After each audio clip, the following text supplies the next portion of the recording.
I've been inspired by Wintergatan for years now, and in one of the new snapshots I thought I might be able to make something similar to the marble machine using the new wind charges and concrete powder. But it didn't really work.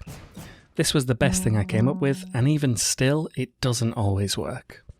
The wind charges are too variable and not really strong enough to affect the concrete powder how I want. But they did remind me of the fans from the Create mod, and that brings us here. With a high RPM, fans have the ability to blow concrete powder with a lot of force, consistently. So here's a prototype of this idea. Now you can ignore this eyes part, this was just a clock that I was using for testing. The contraption actually starts here. So this piston will push this concrete powder over the edge. The concrete powder will fall down and trigger this string. This string will actually get triggered twice, so that's why we've set this up. So when it first triggers, it will push the redstone block into the note block, and then when it triggers again, it pulls the block back. Now this is because the string stays activated for about 5 ticks, I believe, which I think means that we're not going to be able to play this note twice less than 8 ticks apart. So if we want this note to be played every 4 ticks, for example, we will need to have 2 different note blocks for the same note. But other than that, this works well. It's consistent. And then once that concrete powder falls down, it goes into this fan section here. These blow to the right, these blow up.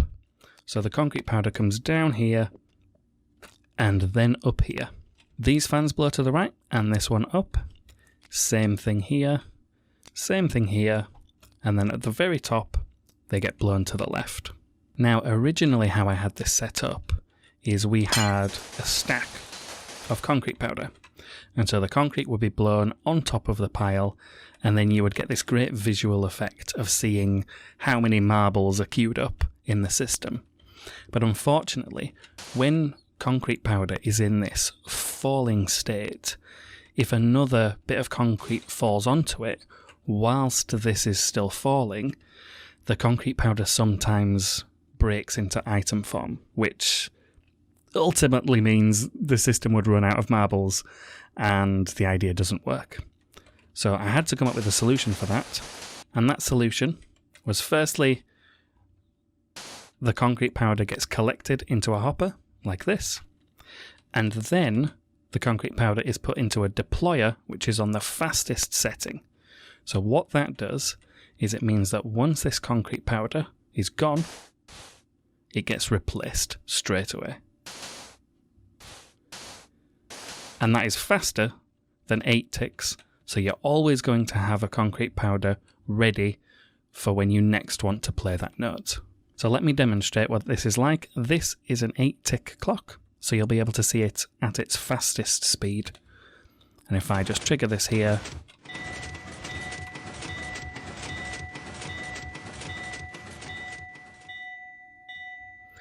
you can see the concrete is making a full loop. And I think this is quite satisfying to watch.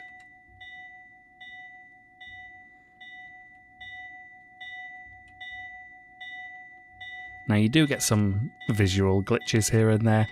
I don't think there's a way around that. But it is consistently falling, so even when it looks like it's going to the side, it is consistently falling and restocking this. I left a stack of concrete powder in this machine for like an hour, and it didn't run out. So I can trust that this works, it's consistent, we don't lose any concrete powder, and I think this concept will work for a music machine. So my idea here is that we will have one or more than one of these contraptions for every note that we want to play in a song. I think we will probably have to limit it to just the notes of whatever song we're playing, because if we had 25 of these, but we also wanted to play every 4 ticks, we would need 50 of these, and that's just going to get too big, too wide. So I think we probably want to limit it to just the notes that we want to play. But the way it will work is we will have the note here, and we will have some kind of redstone link underneath the piston, which will trigger. We can control the redstone like we have with our other contraptions from miles away, send the signal to the piston every time we want to play the notes, and then all we do is stand in front of it and enjoy the music. But I did have one more idea with this, and that is, can we have multiple instruments? So if you imagine we've got 25, 50, however many note blocks along here, they will all be playing one instrument. But let's say we want a drum beat behind that. Can we have another loop which plays the drums? And that is what I've tried to work out here. I'll explain that one in a bit, but for now we'll stick to this one. You can see here we've got this central loop, which is exactly the same thing that's over here. But then I've added in this additional loop here. So if you come to the start, this is looking very similar. So you've got your concrete powder that will fall, you've got your hopper that collects it at the end. This again is the same, and it's the same distance that it will fall. That way that the timing within the music that we create will always be correct, because this takes the same amount of time to get to here as this does to get to here. And as the concrete powder falls down, it falls even further than this version. So we needed a slightly different fan contraption down here. And the other problem that we had here is I need to make sure that I'm not hitting the ceiling here. So if I just look, yeah, so this is on the fastest speed because we want it to blow to the right as fast as possible. And then down here, this is only on 150 because I didn't want the concrete powder to get stuck up here.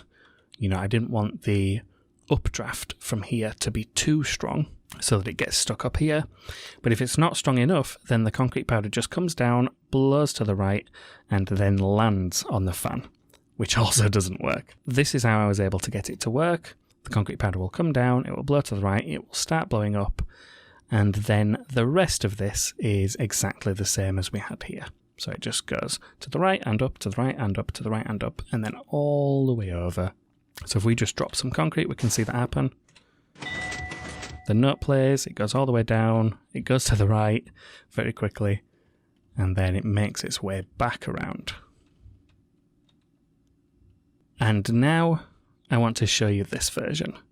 So I think this will be the final version. I think 3 instruments will work well. One issue that I was worried about is I didn't want these note blocks to end up too far apart. So if you imagine I'm here in the audience, you've got the note there, the note there, the note there. If we had another one really far above, or another one far back over here, that's going to end up being too quiet compared to the other instruments. A 4th one would probably work, but I think 3 works quite well. The Wintergatan marble machine has 3 instruments: drums, bass, and vibraphone. So I think for what I want to create with this, this works. Now again, the middle 2 rings are exactly the same as they were over here. Now the outside ring is a little bit different. So the start is the same, again, same distance to here. It drops all the way down. But then this gap from the left side to the right side ended up being too big that these fans couldn't get all the way over here.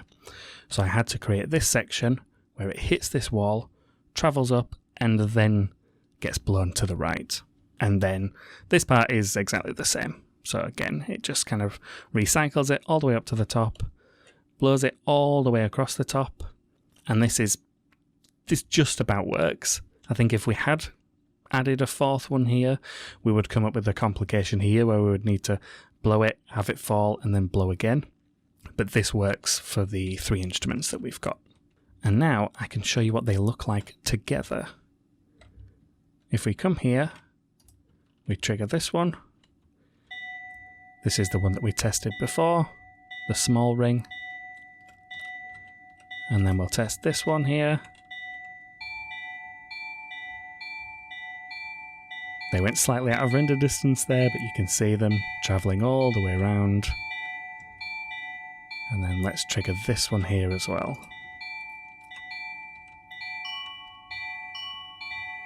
And I have set them on slightly different rhythms. I think you've got 8 ticks, 9 ticks, 10 ticks. So you can see that, or you can hear that slight rhythmic variation. There we go, the pink ones have just made it to the top, and they just make it there. And let's see what they look like at the bottom. So yeah, they come in, they hit the wall, they come up, and then they go over. And you can see there's actually a bit of variation. Not as bad as the wind charges variation, but there's still a little bit of variation I had to work with to make sure that it didn't slam into the ground or cut off at the start. And so this is probably where we will be standing in the audience. There will be a number of these, remember, across here. And we can hear all three notes very clearly. So now I'm going to work on creating a simple piece of music to test this out and create a number of instruments, add in the wireless redstone, and we'll see what that sounds like.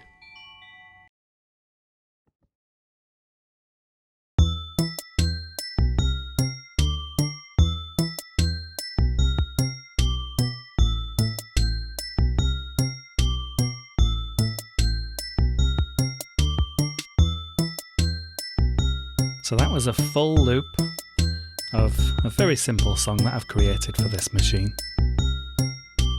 And I must say I'm very satisfied with how this turned out.